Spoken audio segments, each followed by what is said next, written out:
High on the slopes of Mount Royal, overlooking Montreal, stands a mansion that seems lifted from a Victorian fairy tale. Ravenscrag, with its soaring 75-foot tower, walls of grey Montreal stone, and elaborate Italianate architecture, it commands the landscape below. For over a century, it has watched over the city, beautiful, silent, haunted. But this is not a story about beauty. Between the 1950s and 1960s, within these elegant walls, the CIA secretly funded experiments that would become one of the darkest chapters in North American medical history. Under the codename MKUltra, Sub-Project 68, ordinary Canadians were subjected to drug-induced comas lasting months, electroshock therapy at extreme levels, and psychological abuse designed to erase their identities. They came seeking help for depression, anxiety, everyday grief. They left as empty shells, unable to recognize their children, unable to remember how to boil water, stripped of everything that made them human. This was Ravenscrag, once the most magnificent private residence in Canada, built by the nation's wealthiest man as a monument to power and ambition. A palace where royalty danced beneath crystal chandeliers. How did a house built to showcase civilization become a laboratory for destroying the human mind? This is the story of Ravenscrag. Two mansions, two kinds of evil, and the souls broken between them. If you enjoy uncovering the darker histories hidden behind grand estates, you're welcome to subscribe and explore more with me. To understand Ravenscrag, you must first understand the world that created it. The world of the Gilded Age. In the decades following Confederation in 1867, Canada experienced an explosion of wealth unlike anything the young nation had ever known. It was an age of titans, of men who bent entire industries to their will, who shaped cities and influenced governments, who believed that wealth was not just power, but destiny itself. And no one embodied this era more completely than Hugh Allen. Born in 1810 in Scotland, Allen arrived in Montreal in 1826 as a 16-year-old clerk. Within a decade, he had become a partner in one of Montreal's leading import firms. Within two, he had begun building what would become the largest merchant fleet on the North Atlantic. The Allen Line became his empire. By the 1850s, his ships carried immigrants westward and Canadian wheat eastward. But Allen's ambitions extended far beyond shipping. He founded the Merchants Bank of Canada. He invested in coal mines, cotton mills, rolling mills. He controlled telegraph companies. He owned newspapers. By the early 1870s, Hugh Allen was Canada's wealthiest man. Yet Allen understood that in the Gilded Age, business and politics were inseparable. In 1872, he set his sights on the greatest prize, the contract to build Canada's first transcontinental railway. What followed became known as the Pacific Scandal. Allen poured more than $400,000 into the Conservative Party's election campaign, funneling money through intermediaries, buying influence. He wrote letters to Prime Minister John A. Macdonald that made his expectations brutally clear. The money was not a donation, it was an investment, and Allen expected his railway contract in return. When the letters became public in 1873, the scandal was explosive. Macdonald's government fell. Allen's reputation was damaged, but he was never prosecuted. He was never ruined. Within a few years, he had rebuilt his public image through calculated philanthropy and careful cultivation of the press. The Gilded Age had its own morality. Wealth, it seemed, could buy not just power, but forgiveness. And so, Hugh Allen remained what he had always been. Untouchable, unstoppable, a man whose empire stretched across oceans and whose influence shaped the destiny of a nation. In 1860, as Allen stood on the slopes of Mount Royal, all of that lay ahead. He saw only possibility, only power, only the future he intended to shape with his own hands, and he was ready to build his palace. In November of 1853, Hugh Allen attended an auction on McTavish Street, high on the slopes of Mount Royal. The land had once belonged to Simon McTavish, a fur trading magnate who had died half a century earlier while attempting to build his own castle on the mountain. For years, the half-completed ruins had stood abandoned, a monument to ambition interrupted by death. Allen purchased 10 acres for £2,250. The location was perfect, far enough from the noise and soot of the city below, yet close enough to reach his offices within minutes. The land commanded a sweeping view of Montreal, the St. Lawrence River, and the distant mountains of Vermont. By 1860, Alan had 9 children and a successful life, but tragedy struck. His daughter Lynn Carroll was born that spring, but died just 3 weeks later of a staph infection. When his wife Matilda became pregnant again, anxiety consumed her. Alan decided they would build a new home, a palace where his family could start again, where the grandeur of their surroundings might ease the weight of loss. He hired the architectural firm of William Spear and Son, and the young architect Victor Roy was given the commission of a lifetime. Roy's vision was bold, an Italianate villa inspired by the great Renaissance palaces of Italy. The design echoed the fashionable style of Queen Victoria's summer residence, Osborne House. Construction began in 1861. The mansion rose stone by stone, built of gray Montreal limestone quarried from the mountain itself. The centerpiece was a soaring tower, 75 feet high, a campanile visible from across the city. From its upper windows, Alan could survey his domain, watching his ships move along the river far below. The main structure sprawled across the hillside, 3 stories of carefully proportioned rooms. Skilled craftsmen carved intricate details into every surface. Mascarons, grotesque faces meant to ward off evil, leered from doorways. Egg and dart moldings lined the ceilings. Cherubs cavorted in plaster relief. The entrance announced power. Visitors approached through massive iron gates set in a stone wall enclosing the entire estate. A long driveway curved upward through landscaped gardens before reaching the main facade. There, a grand portico supported by columns with elaborate Ionic capitals framed double doors. Above the door, a keystone bore the carved face of a woman. On either side were the intertwined initials HMA for Hugh Montague Allen, the son born in October 1860, just as construction began. Inside, the entrance hall stretched like a cathedral nave, its walls paneled in rich mahogany, its floor a checkerboard of black and white marble. 6 columns rose to support the ceiling, their capitals gilded and gleaming.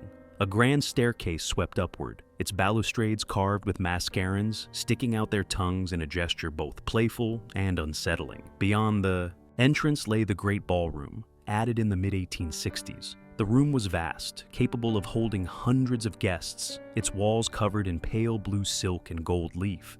Electric lights, shaped to resemble flickering candles, hung from crystal chandeliers, a technological marvel that would not become common for decades. The library became Alan's refuge, lined floor to ceiling with mahogany bookcases carved with sea monsters and mermaids, their scaled tails twisting through waves. Here, surrounded by thousands of volumes, Alan conducted business, read to his children, and planned his next ventures.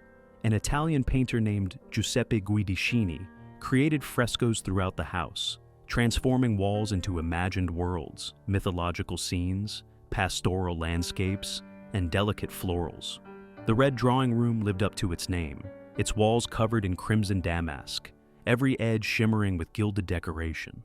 The conservatory stretched along the southern wing, a glass palace, filled with exotic plants and flowers that could never survive a Montreal winter. Outside, formal gardens descended in terraces down the mountain slope. The entire estate was enclosed by an iron fence set in stone walls, creating a world apart. The cost was staggering. By 1863, Alan had spent what would be tens of millions in today's currency. It was, without question, the most expensive private residence ever built in Canada. Alan named his palace Ravenscrag, after a castle in Scotland. The name meant Rock of the Ravens, those black birds that circle and watch and remember. In Celtic mythology, ravens were birds of prophecy and death, creatures that could see what others could not. How fitting that a house given such a name would one day witness horrors that seemed prophesied by its very architecture. Those mascarons with their mocking tongues, those sea monsters carved in wood, that tower rising like a warning against the sky. In April 1863, Hugh, Alan, Matilda, and their children moved into Ravenscrag. On October 13 of that year, Matilda gave birth to their son, Hugh Montague, in the new house, healthy and strong. The tragedy of their lost daughter seemed, finally, to fade into the past. They could not know that the house they had built to escape death would one day become a factory for destroying life itself. For nearly 2 decades, Ravenscrag stood as the beating heart of Montreal society. Life within its walls followed the rhythms of the Gilded Age, elegant and ordered, extravagant and precise. Hugh Allen would descend to his library each morning, where he conducted business and planned the expansion of his empire. Matilda oversaw the household with meticulous attention. The children grew up surrounded by luxury, learning early that they belonged to something larger than themselves. They were Allens, and in Montreal, that name meant everything. But Ravenscrag was not simply a family home. It was a stage. In November of 1869, when Prince Arthur, Queen Victoria's third son, visited Montreal, it was to Ravenscrag that he came. More than 300 guests filled the ballroom. It was the height of the Gilded Age, and Allen had achieved what he set out to do. He had proven that Montreal could rival anything London or New York had to offer. 3 years later, Allen hosted the Earl of Dufferin, Canada's new Governor-General. 300 guests again filled the house. The electric chandeliers blazed. Music drifted into the night. From the street below, passers-by could see lights glowing from every window of the Great Tower, a beacon visible across the city. Within months, the Pacific Scandal would break. But on that November night, Ravenscrag was the center of the world. For Hugh Allen, the library remained his sanctuary. Here, surrounded by his carved mahogany bookcases with their sea monsters and mermaids, he would sit for hours, reading, occasionally playing with his children on the floor. His daughter recalled that it was in this room she felt closest to her father, away from the pressures of business and society. The conservatory offered a different kind of escape. In the depths of winter, when Montreal froze, the family could walk into the glass-enclosed room and find warmth. Palm fronds rustled overhead. Orchids bloomed. It was a fantasy maintained, at great expense, but it worked. But even Hugh Allen could not escape time. On December 9, 1882, while on a business trip to Edinburgh, Scotland, Allen was found dead in his room. He was 72 years old. His head rested on his hand, which covered a half-written letter. The cause was a sudden heart attack. His body was returned to Montreal, to Ravenscrag. He lay in state in the library, the room he had loved most. On December 27, his funeral began at the house. The city shut down. Flags flew at half-mast. Thousands lined the streets to watch the coffin pass. Hugh Montague Allen, now 22 years old, inherited Ravenscrag. The house, the fortune, the responsibility, all of it passed to him. And for a time, life continued much as it had before. The balls continued. The servants maintained their routines. The conservatory bloomed. The illusion of permanence held. But empires, like men, do not last forever. And Ravenscrag was about to enter a new and darker chapter, one that its builder could never have imagined. The Golden Age was ending. Hugh Montague Allen was 22 when he inherited Ravenscrag, and for the first years of his stewardship, he seemed determined to prove himself worthy of his father's legacy. The balls continued, perhaps even more lavish than before. In 1906, when Prince Arthur returned to Montreal, now the Duke of Connaught, it was again to Ravenscrag that he came. Hugh Montague hosted a ball in his honor, continuing the family tradition. The house still sparkled, the conservatory still bloomed. Nothing, it seemed, had changed. But beneath the surface, Montague was quietly transforming his inheritance. The most dramatic changes came at the end of the century. In 1898, Montague hired architects to undertake major renovations. New balconies and terraces were added to the front facade, offering sweeping views of the city and the St. Lawrence River. In 1902, the conservatory was demolished and rebuilt, larger and more elaborate than before. For a time, it seemed that Ravenscrag would adapt to each new generation, growing and changing while remaining essentially itself. But the world outside was changing faster than any house could accommodate. The First World War shattered the certainties of the Gilded Age. The costs of maintaining a palace like Ravenscrag became increasingly difficult to justify. Hugh Montague and his wife, Lady Marguerite, had only one child, a daughter named Martha. There would be no son to inherit Ravenscrag, no next generation of Allens to carry the legacy forward. By the 1930s, the couple found themselves living in a mansion that had become more burden than pleasure. In 1938, Hugh Montague and Lady Allen made a decision that would have been unthinkable to the house's builder. They moved out. They took an apartment on Sherbrooke Street and left Ravenscrag behind. When the Second World War broke out in 1939, The Allens offered Ravenscrag to the Canadian government as a convalescent home for wounded soldiers. The government declined. They didn't know what to do with a Victorian palace either. For a year, Ravenscrag stood empty, a monument to a world that no longer existed. Finally, in 1940, Hugh Montagu made his choice. He would donate the house to the Royal Victoria Hospital. Perhaps it could serve some useful purpose in the modern age. On November 18 and 19, 1940, the auction began. Fraser Brothers Limited opened the doors of Ravenscrag to the public for the final time as a private residence. Crowds came to witness the dispersal of the Allen treasures. They bid on mahogany furniture and crystal chandeliers. They purchased hunting trophies, carved elephants, and carpets that had once stretched down the entrance hall.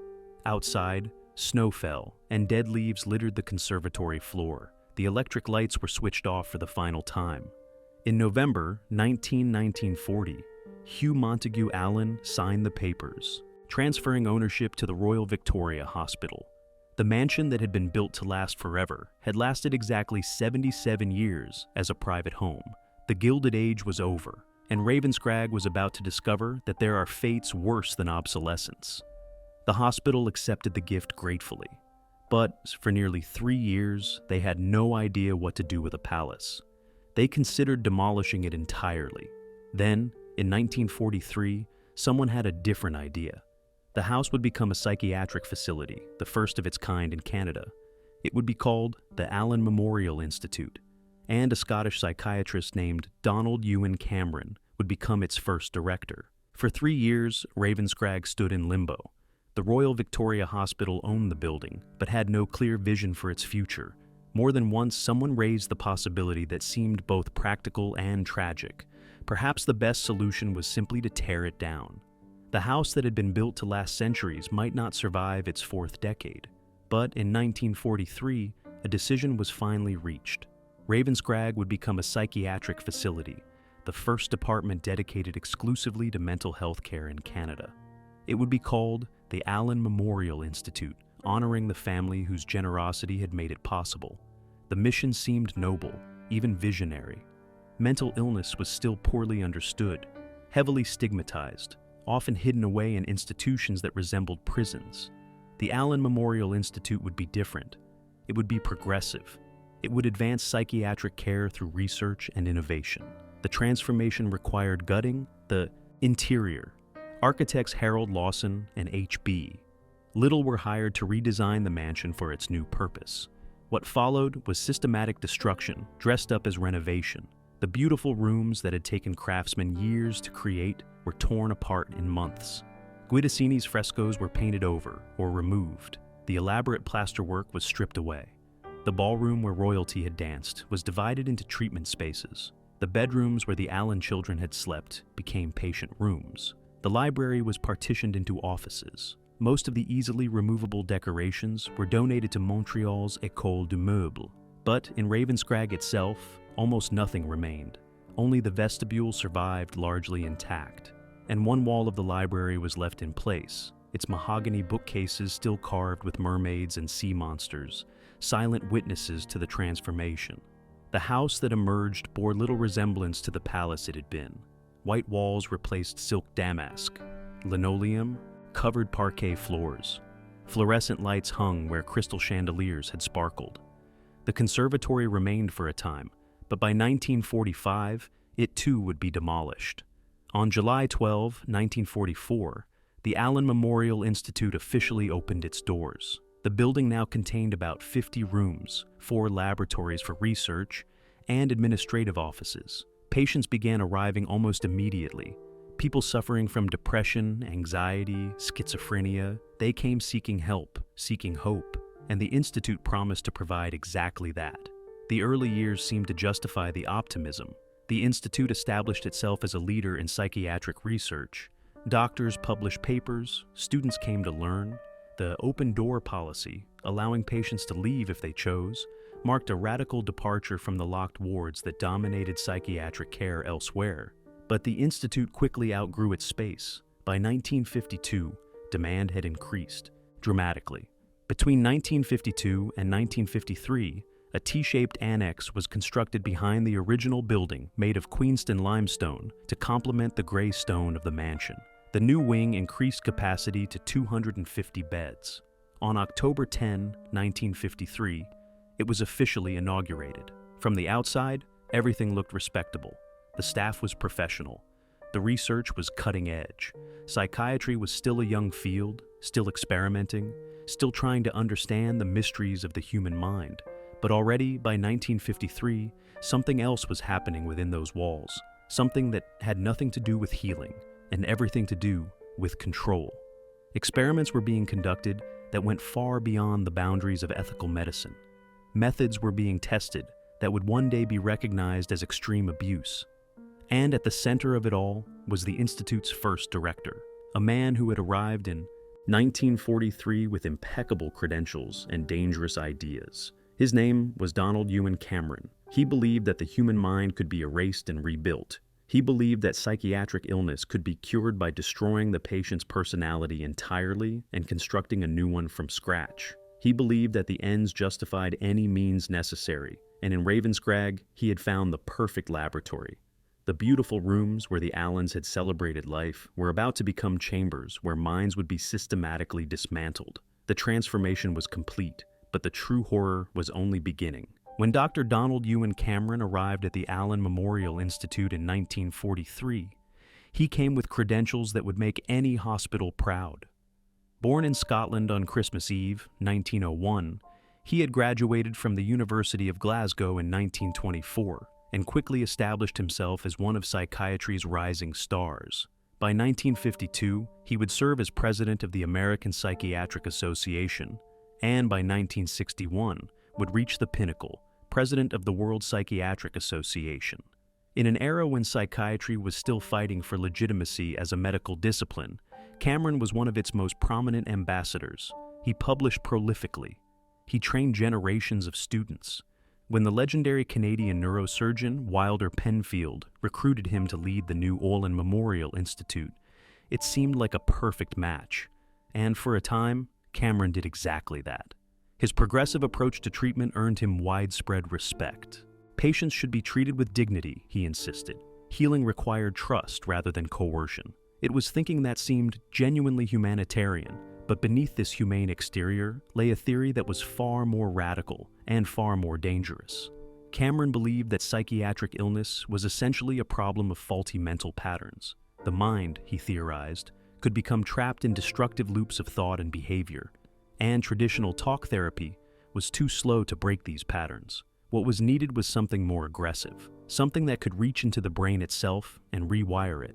Once the mind was reduced to a blank slate, Cameron believed he could then use psychic driving to rebuild the personality from scratch, installing new patterns of thought that would be healthy and functional.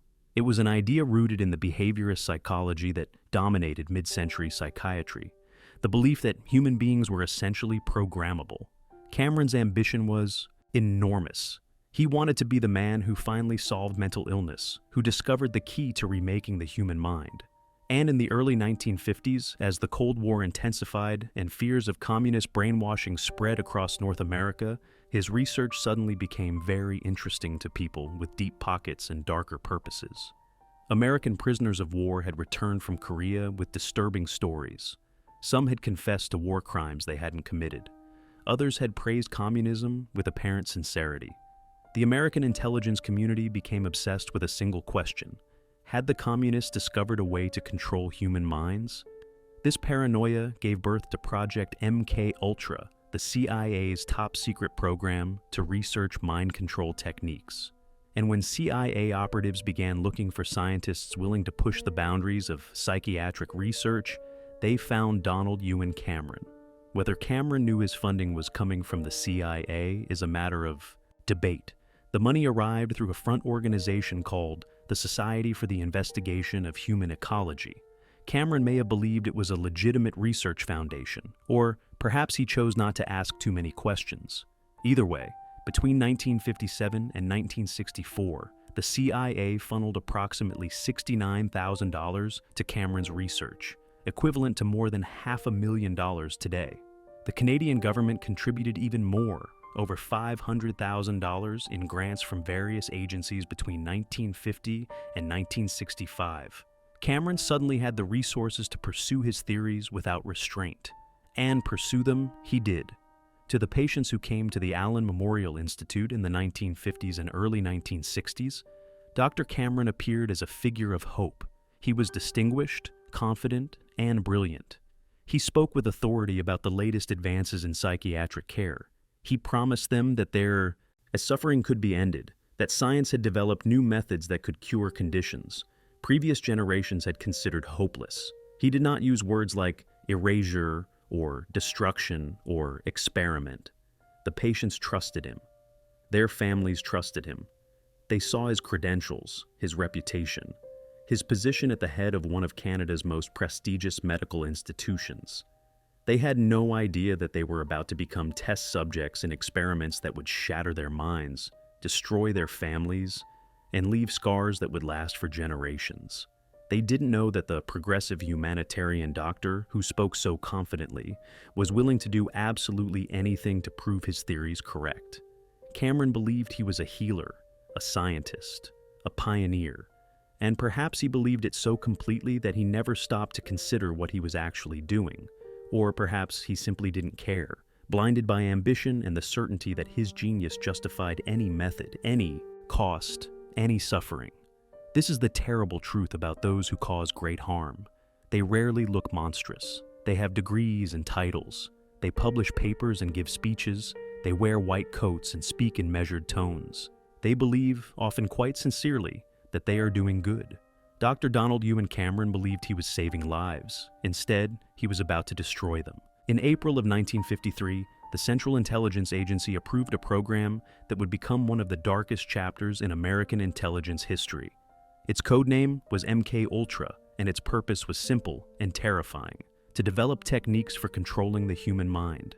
The origins of MKUltra lay in Cold War paranoia, when American prisoners of war returned from Korea with disturbing behavior, confessing to crimes they hadn't committed, praising communism. The CIA became obsessed with a question: had the communists discovered a way to control human minds? If so, America needed to master it first. The program was massive and sprawling, encompassing dozens of sub-projects scattered across universities, hospitals, and prisons throughout North America. Researchers experimented with LSD, hypnosis, sensory deprivation, and untested drugs.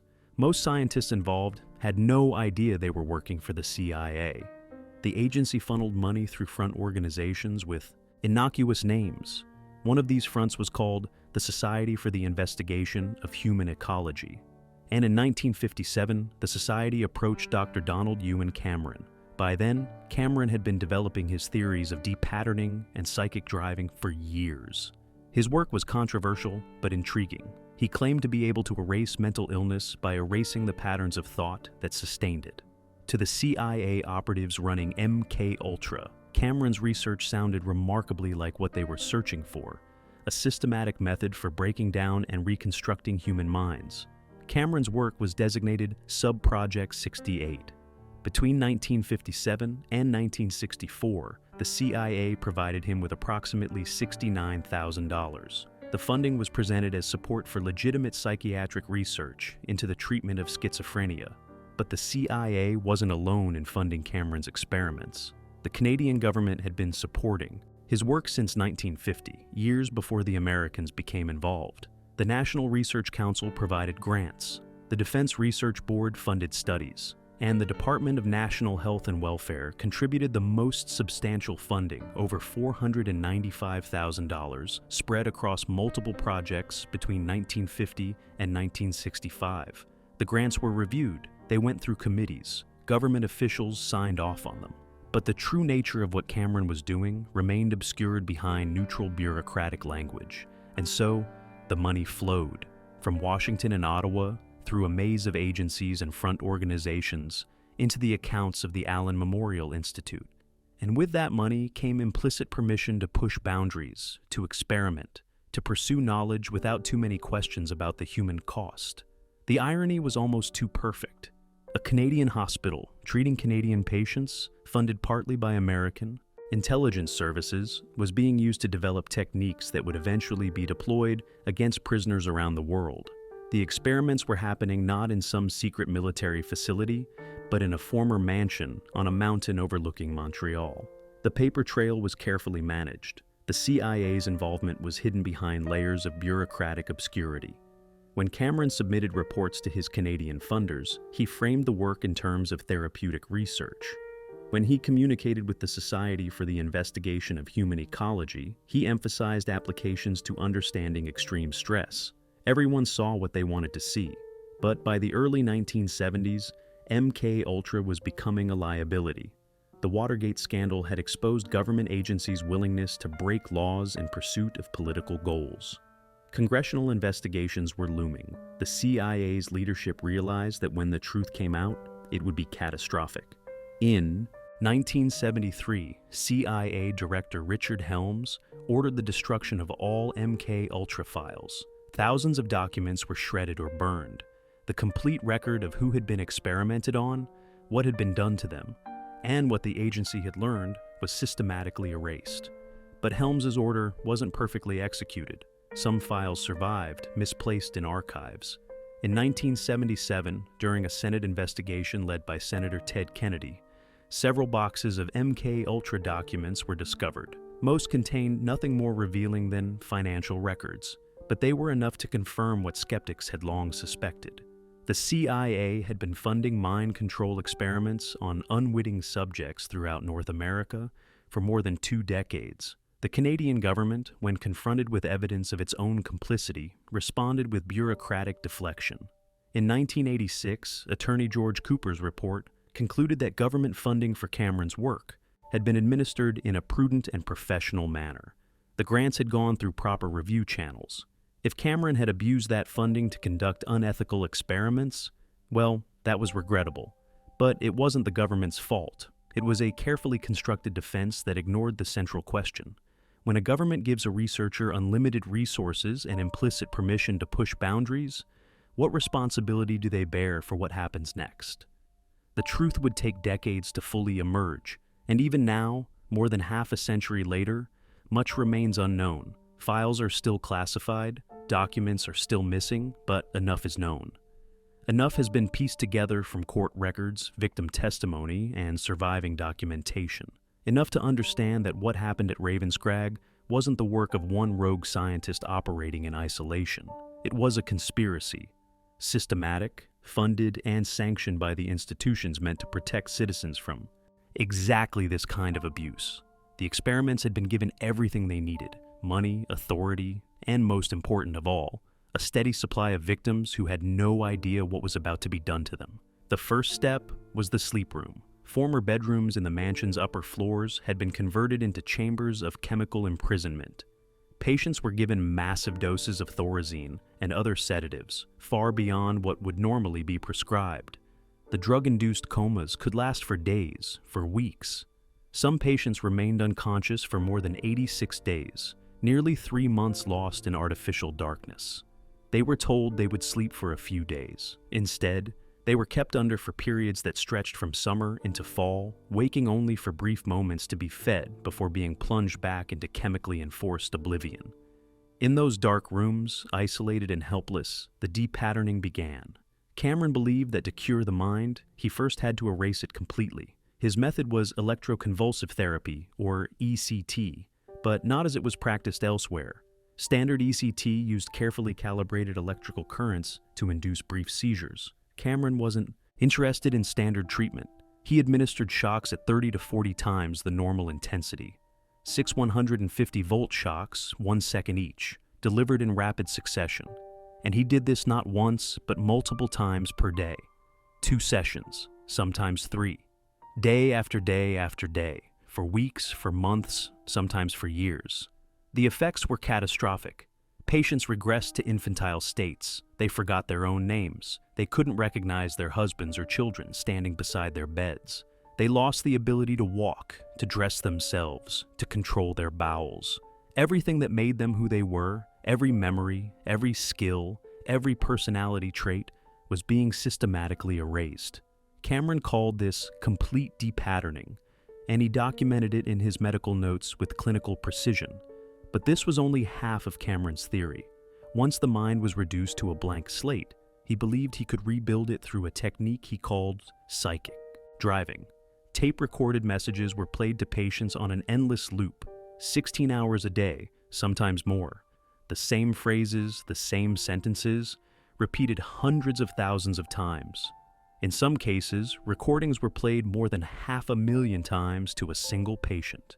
Cameron had speakers installed throughout the sleep rooms, under pillows, in the walls. He put headphones on patients and locked them in place. When some patients tried to remove them, desperately attempting to escape the voices that never stopped, Cameron devised football helmets with built-in speakers and locked them onto patients' heads. They couldn't take them off. They couldn't make the voices stop. The first phase was negative.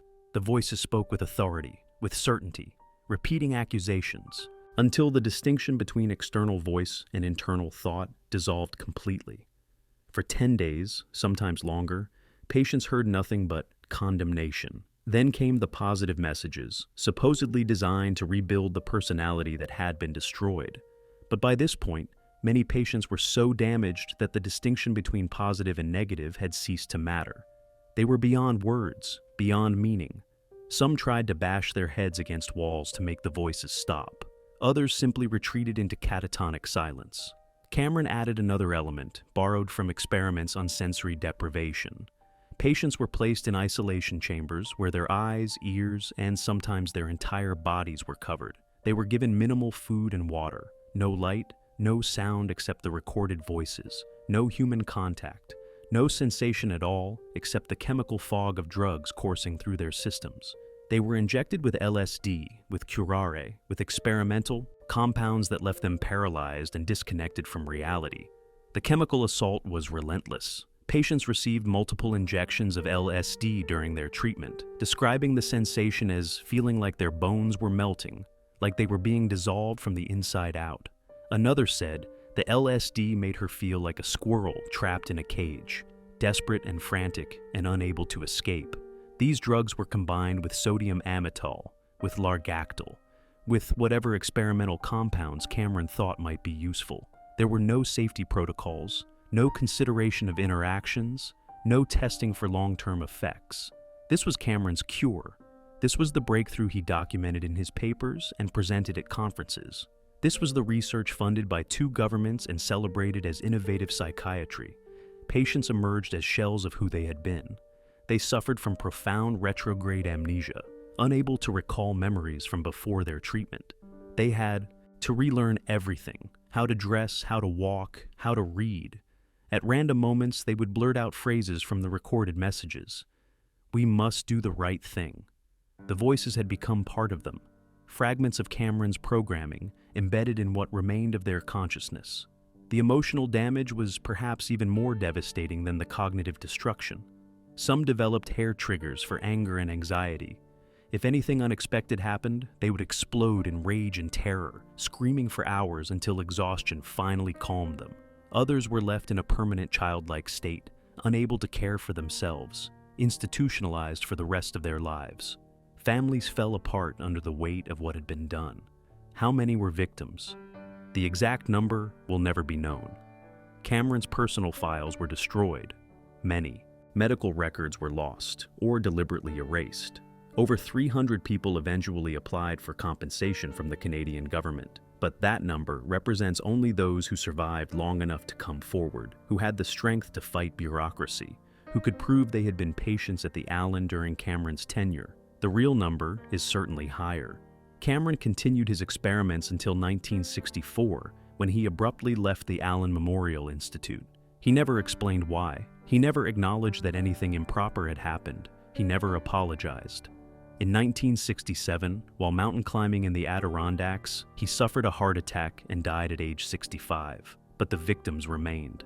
And the house on Mount Royal, which had witnessed so much already, now held memories darker than anything Hugh Allen could have imagined. The ballroom where princes had danced had echoed with screams. The bedrooms where children had grown up in luxury had become sites of systematic abuse. The library where Allen had read to his family had been divided into offices where doctors documented the destruction of human minds with clinical detachment.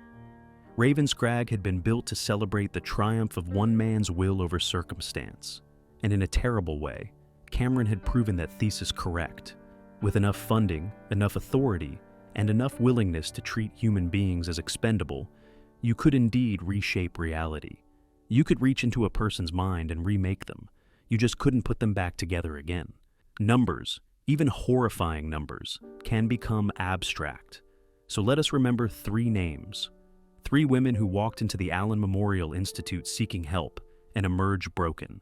Velma Orlikow checked herself into the Allen in 1956. She was struggling with postpartum depression, overwhelmed by the demands of new motherhood. She went voluntarily, seeking treatment from what was supposed to be one of the finest psychiatric facilities in Canada. For 3 years, she went in and out of the institute. During that time, she received 14 injections of LSD. She was subjected to massive doses of electroshock therapy. She was placed in drug-induced sleep for weeks at a time.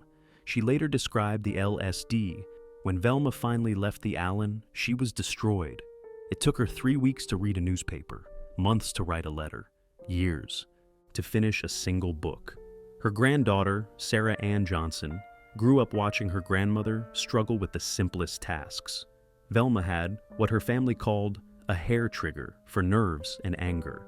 If someone bumped into her in a restaurant, if something unexpected happened, she would explode, screaming for hours until exhaustion calmed her. Johnson remembers afternoons spent at her grandmother's home, sitting on the couch surrounded by piles of books and newspapers. At the time, she thought her grandmother simply loved to read. Only later did she understand the truth. Velma was desperately trying to reclaim the intellectual life that had been taken from her. But Velma Orlikow had courage that Cameron's experiments couldn't quite destroy. In 1980, she joined 8 other former patients in a class action lawsuit against the CIA. The legal battle was exhausting, triggering panic attacks and anxiety that left her shaking, yet she persisted.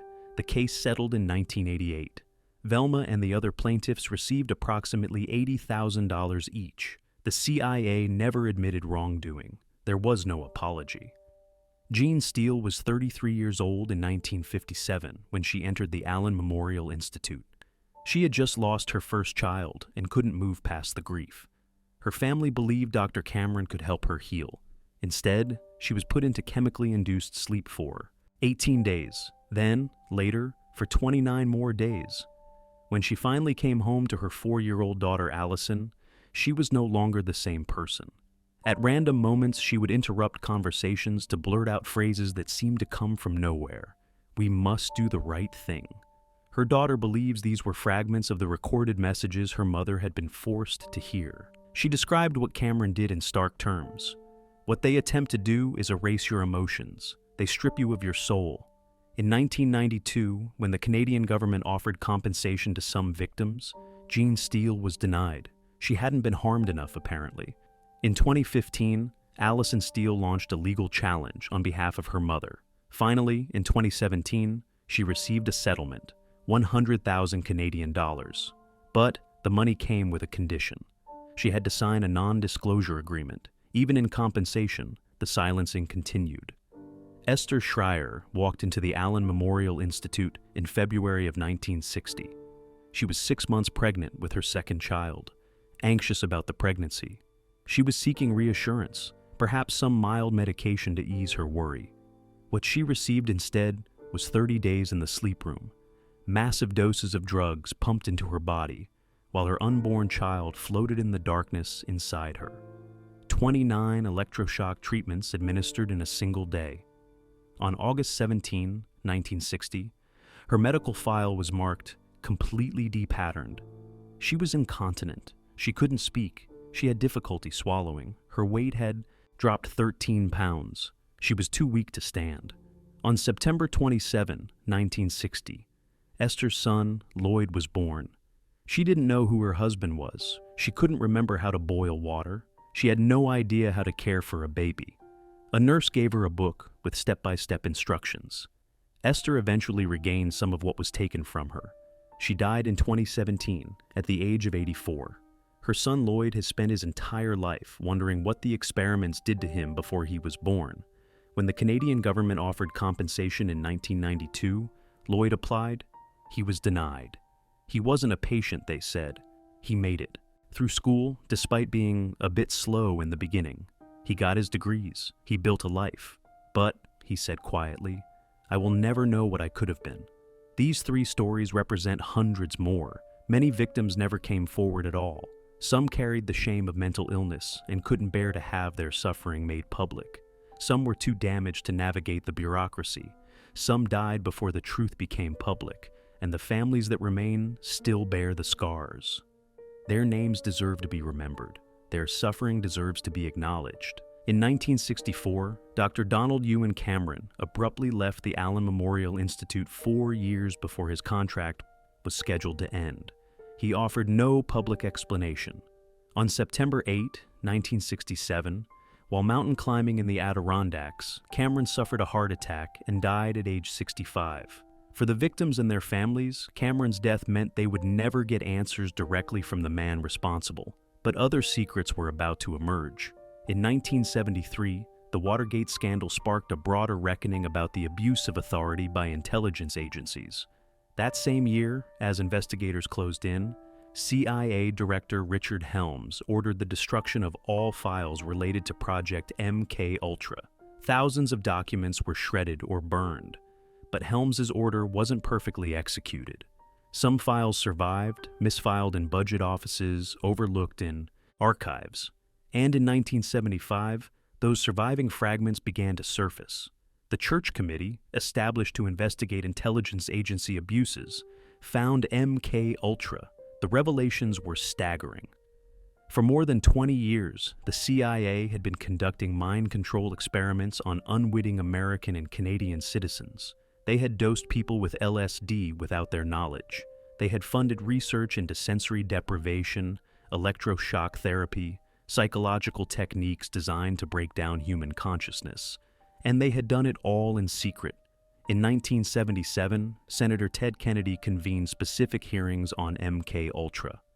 The best way to put this period behind us, Kennedy declared, is to have the full information. During those hearings, CIA Director Stansfield Turner revealed that 7 boxes of MKUltra documents had been discovered, financial records that had somehow escaped Helms's purge. But as Turner testified, they were not very informative as to the nature of the activities that were undertaken. The paper trail confirmed that MKUltra had existed, and that substantial money had been spent, but the actual details remained frustratingly obscure. The American public now knew about MKUltra, but in Canada, where many of the experiments had actually taken place, the truth remained hidden.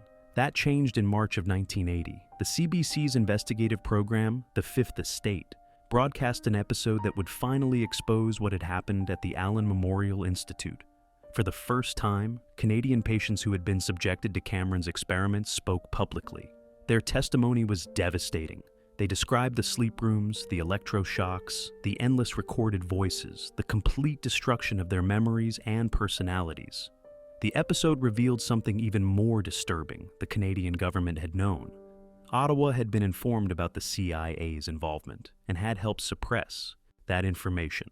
When the CIA had quietly apologized to the Canadian government for conducting experiments on Canadian soil, that apology had been kept secret. The public response was immediate and angry. How could this have happened? How could a respected psychiatric hospital have been used as a CIA laboratory? How could the Canadian government have funded Cameron's research without knowing what he was actually doing? And how could they have known the truth and chosen to keep it hidden? The victims and their families, many of whom had spent decades not understanding what had happened to them, finally had confirmation. The nightmares were real.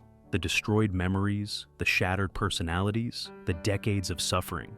All of it had been caused by deliberate experimentation funded by 2 governments. The fight for justice began, but it would be a long and frustrating battle. The victims were elderly or dead. Their medical records were incomplete or destroyed. The government, documents were heavily redacted. The CIA files were mostly gone. The truth had finally emerged, but it had come too late for many victims. And for those who survived to see it, the truth brought little comfort. It confirmed what they had endured, but offered no real accountability. The survivors and their families had won the right to know the truth. Now they would have to fight for the right to be heard, to be compensated, to be acknowledged as victims. And that fight would be almost as difficult as surviving the experiments themselves. The truth had emerged, but truth alone does not equal justice. For the victims and their families, the revelation was only the beginning of another long battle against governments and institutions that knew exactly what had happened and chose, again and again, to minimize their own responsibility. In 1984, the United States government sent a formal apology to the Canadian government for the CIA's role in funding experiments on Canadian citizens. But there was a condition. The Americans asked Canada not to share details with the victims, and Canada agreed. In 1988, 9 victims, including Velma Orlico, filed a class action lawsuit against the CIA in American courts. Rather than face that prospect, the CIA settled out of court. Each plaintiff received $67,000. The agency never admitted liability. There was no apology. It was simply a payment to make the problem go away. The Canadian government's response was even more disappointing. In 1986, Minister of Justice John Crosbie commissioned Attorney George Cooper to investigate. Cooper's report made some acknowledgments. Yes, the experiments had been real. Yes, they had been unethical. But Cooper concluded that the Department of National Health and Welfare had acted in a prudent and professional manner. The grant applications had been reviewed by committees. The bureaucracy had functioned as it was supposed to. If Cameron had abused that funding, that was unfortunate, but the government couldn't be held responsible. The report had a glaring omission. Cooper never interviewed any of the victims or their families. In 1992, the Canadian government finally offered compensation. 77 victims who could prove they had been subjected to Cameron's most extreme treatments received $100,000 Canadian dollars each. The payments were described as ex gratia, given on the compassionate grounds. This language was crucial. Ex gratia meant the government was not admitting legal liability. And for the 77 who received compensation, there were more than 250 who were denied. Some were rejected because they couldn't produce sufficient medical records that had often been destroyed. The victims who did receive compensation had to make a terrible choice. To accept the money, they had to sign agreements giving up their right to sue. Most, elderly and exhausted, took the money, but in accepting it, they gave up leverage that might have forced the government to admit wrongdoing. In 2017, the daughter of one victim received a settlement, $100,000 in exchange for dropping her legal case. But the money came with a non-disclosure agreement. The same government that had helped hide the truth was now using legal mechanisms to ensure that silence continued. This is perhaps the cruelest aspect. The victims were harmed once by Cameron's techniques, and then they were betrayed again by the very systems meant to provide justice. To this day, neither the CIA nor the Canadian government has issued a formal apology for their roles. No one has been held personally accountable. No criminal charges were ever filed. The institutions involved have responded with denial and deflection. The Royal Victoria Hospital claimed to have been unaware. McGill University has distanced itself from the experiments. Cameron's portrait once hung in the Institute's halls with his name displayed. The name has since been removed, a small gesture that acknowledges shame without accepting responsibility. McGill's official website makes no mention of the experiments. There is no acknowledgement that one of the darkest chapters in medical ethics played out in a building the university operated. This is institutional amnesia at its most calculated. The records are classified or destroyed. The victims are silenced by non-disclosure agreements or death. The perpetrators are gone, and the institutions simply wait for time to erase the memory of what was done. But the families remember, the survivors remember, and they continue to fight for recognition. An acknowledgement that what was done to them was not a well-intentioned medical error, but a profound violation of human dignity. An apology that admits wrongdoing rather than offering compassion. They are owed this. They have always been owed this. And the fact that they still have not received it, more than half a century later, is perhaps the clearest evidence of how little has truly changed. The experiments at the Allen Memorial Institute were not failures. That's perhaps the most disturbing truth. Cameron never found a cure for schizophrenia. He never discovered a reliable method for rebuilding human personalities. His theories were pseudoscience. The patients he claimed to cure were destroyed. But the CIA wasn't looking for cures. They were looking for techniques, ways to break human beings down, methods for controlling minds, for extracting information, for making people helpless and compliant. And in that narrow, terrible sense, Cameron's work was a success. The techniques he developed would become the foundation for interrogation methods used around the world for decades. In the 1960s, the CIA began compiling the QBARC Counterintelligence Interrogation Manual. The manual drew directly from Cameron's research, citing experiments on the effects of sensory deprivation. It included detailed sections on how to disorient subjects, how to induce regression to childlike states, how to use isolation and fear to break down resistance. The logic was Cameron's logic: reduce the subject to a helpless, dependent state. Strip away their sense of self, sensory deprivation, sleep disruption, stress positions, psychological disorientation. These were the techniques Cameron had refined at Ravenscrag, now codified into official doctrine. In the 1980s, QBARC was updated as the Human Resource Exploitation Training Manual. The HRE was used to train military forces throughout Latin America. The forces trained in these techniques were later accused of widespread human rights violations. Cameron's experiments had traveled from a mansion in Montreal to interrogation cells throughout Central America. But the clearest connection between Cameron's work and modern interrogation emerged after September 11, 2001. In the chaos following the attacks, the CIA turned to two psychologists, James Mitchell and Bruce Jessen, and paid them more than $80 million to develop what would be called enhanced interrogation techniques. The techniques were Cameron's techniques, updated but fundamentally unchanged. Waterboarding, sleep deprivation extending for days, sensory deprivation in dark cells, stress positions, psychological manipulation designed to induce helplessness, confinement in small boxes. The goal, as it had been at the Allen, was to break the subject completely. Abu Zubaydah, a suspected al-Qaeda member, became the first test case. In a secret CIA prison in Thailand, he was waterboarded 83 times over 19 days. He was placed in a coffin-like box, kept naked in freezing cells, subjected to near-constant sleep deprivation, and the result? A Senate investigation concluded that, after the use of the enhanced interrogation techniques ended, CIA personnel concluded that Abu Zubaydah had been truthful and that he did not possess any new terrorist threat information. The techniques produced nothing of value. Dr. Stephen Xenakis, a retired U.S. Army psychiatrist, describes Mitchell and Jessen's work bluntly. Bad science, completely not validated in any way. There's no reason to think that it would have any positive effect.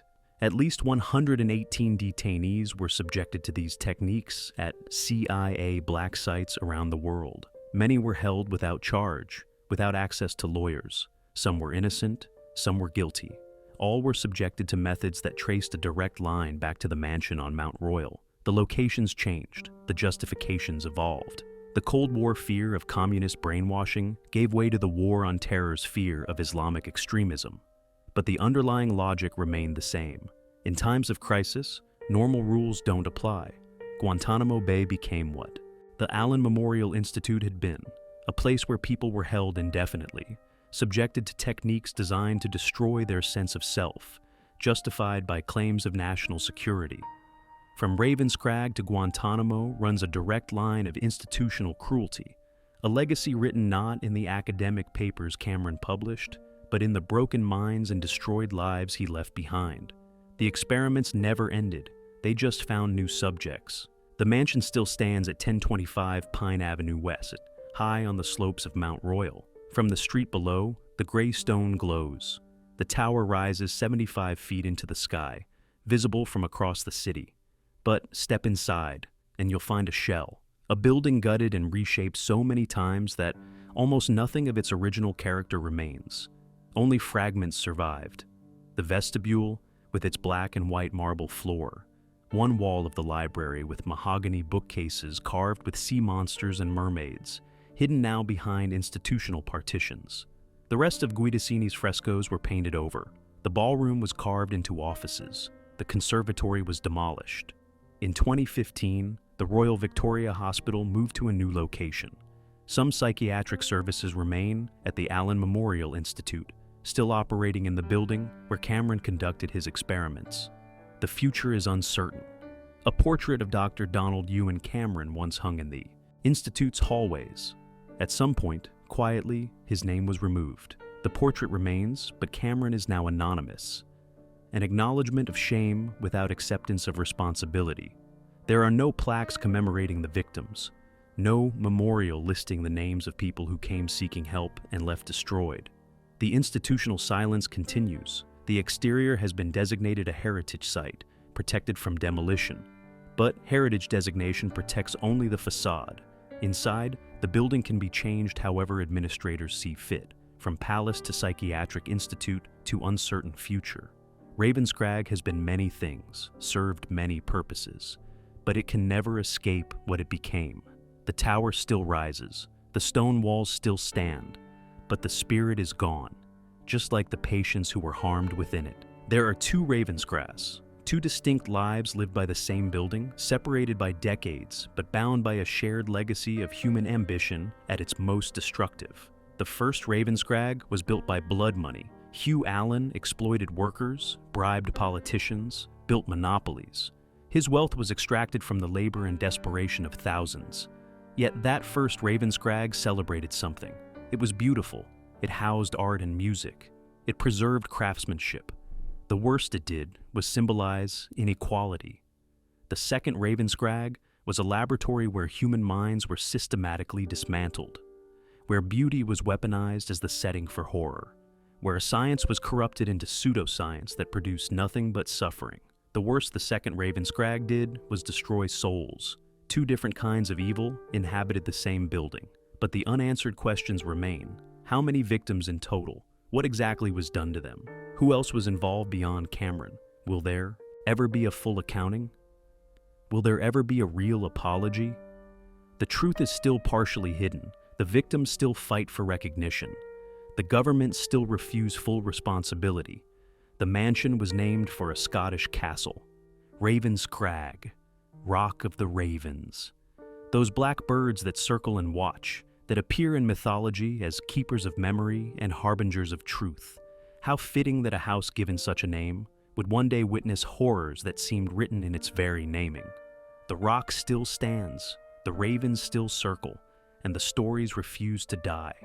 Ravenscrag stands as a testament to the victims who survived and found the courage to speak, to the families who fought back against institutions that wanted them to stay silent, to the truth that eventually emerges, no matter how many files are destroyed, to the importance of remembering, especially when institutions want us to forget. Some houses are built to celebrate life, others become monuments to its destruction. Ravenscrag is both, and that is perhaps the most haunting thing of all.